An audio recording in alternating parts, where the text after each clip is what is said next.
Hello, school family. Happy Sunday. Hope you're having a great weekend. Hope you've had some family time, gotten some time to get outside and enjoy the beautiful weather, and that you are ready for another week of in-person or virtual learning. Before we get started with our work of the week, I wanted to talk about some logistical things this week. Monday and Tuesday are normal days. Wednesday is going to be that asynchronous day, so we're back to our normal schedule where my students are meeting with me at 9 a.m. for class meeting, and then I'll go through my one-on-ones throughout the day. Parents, there are a few that I'm going to have to either reschedule or cancel. I have a professional development in the afternoon, so I'll be reaching out to you if your student's one-on-one is affected by that, okay? And then Thursday and Friday are going to be normal days with the exception of Friday. Schools are closing in Baltimore County for elementary 3 hours early. So if we normally dismiss around 3:45 to 3:55, we're going to be dismissing between 12:45 and 12:55. So for my families that have bus riders in cohort B, they'll be boarding the buses 3 hours early. My friends that are parent pickup, they will be being dismissed 3 hours early. So I would just say whatever time you normally arrive in the afternoon at that 3-ish time, 3:45, 3:55, do the same thing 3 hours earlier just on Friday. So that means that when my virtual students, that'll be groups A and C, are logging off, we will not come back from lunch. So we'll say our goodbyes at lunch. Everybody will have a great weekend. You'll get to start your weekend a little bit early that day, okay? All right, let's jump into our work of the week. This week in shared reading, we are going to be learning all about Washington, D.C. And I'm surprised that in the years, it gets me every year that we do this book for my classes, as long as we've had this text in our curriculum, our students learn and remember so much information from it. So it's a really cute text. It's an informational text because it has true information about Washington, D.C., but the characters that are in it, it's a little girl named Anna. She is a fictional character, but she kind of takes us on a tour through Washington, D.C. So that text is called Anna Goes to Washington, D.C. It's a really, really great book, and I know our students are going to love it. So on Monday, we're going to do characters and setting with that story. So Anna and all the other people that are going to be going on this trip with her to Washington, D.C., and talk about where the story takes place. And then on Tuesday, we're going to read that book again, but we're going to talk about main topic and key details. And I really love main topic and key details when we get to pair this with writing, because it gives me a chance to see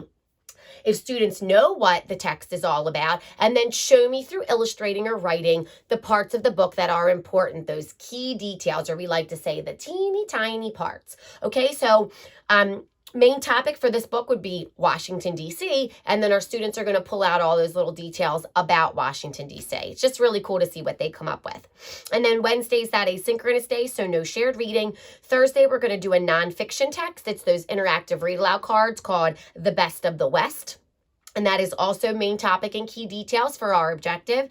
And then on Friday, we're going to read See Our Country. And this is another informational text. Always on Friday, the texts are very short because it's a paired selection. So we might do some comparing. We might read the text and go back and work on the strategy of rereading. I feel really strongly about the progress and the success we're having in shared reading. This is that time that students are more so listening and showing me their comprehension, showing me what they know, rather than them being expected to read the text. And they really do a nice job pulling out all that information or details and cluing in. I'm just always amazed by it, because even virtually, they're still picking up mastery of the standards.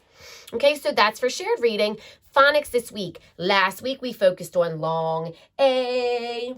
This week, we're going to do long I. So I that says and we're going to continue to work on that rule of sneaky E. This is quickly becoming some of my friends' favorite thing to do, that when E comes on the end, he slides over to the vowel and he says, vowel, what do we say, my friends? Say your name. And I sent out last week that silent E video with James Engelhardt dancing it, and he does all those. That song will get stuck in your head. So if you haven't had a chance to check that one out, go ahead and do it. It's a good one to help with our students understanding what the E does to all of the vowels. It makes them say their name.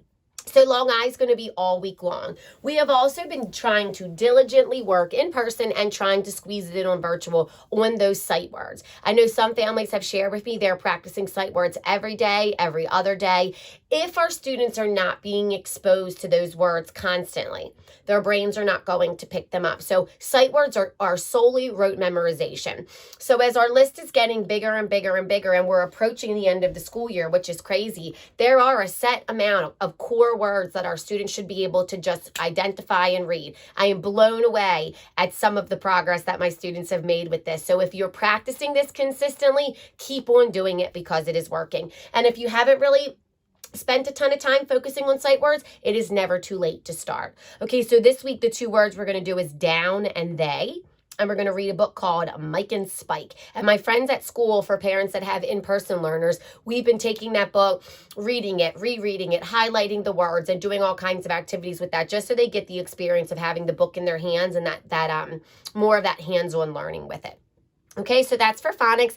For math this week, we ended up having to go back and grab a lesson from Friday because of all of our internet outages. My friends that were in person, we re-practiced a game that we had done before because I didn't want our virtual friends to miss out on learning. So we're starting tomorrow with a game called A Dime and Some Pennies. And we talked about that last week because it was supposed to be last week's lesson.